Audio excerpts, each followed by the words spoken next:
For today's video guys, magluluto ako ng adobong baboy. Una, mag-isa muna tayo ng bawang at sibuyas.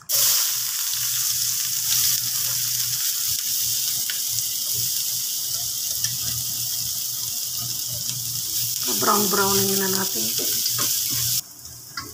Maglagay ako ng laurel. Gisa-gisa ko rin para mabango.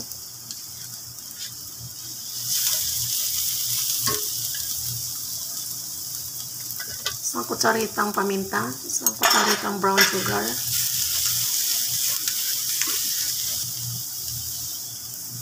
Ilagay na natin yung karneng baboy. Maliliit lang yung hiwa ko guys, madali lang yung maluto.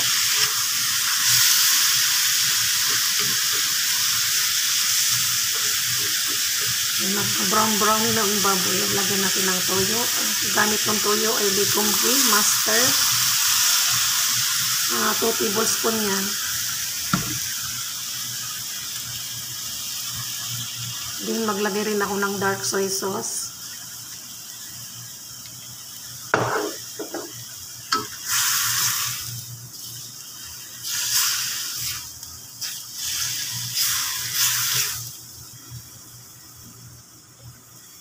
Maglagay rin tayo ng oyster sauce, 1 tablespoon.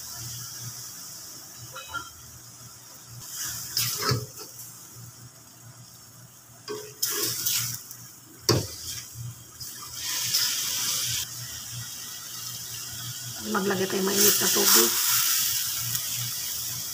Tapos pakuluan natin yan mga 30 minutes. After 30 minutes, maglagay ako ng vinegar. Puting vinegar. 1 tablespoon vinegar. And takpan natin uli. Yan, luto na yan. Maglagay ako ng itlog.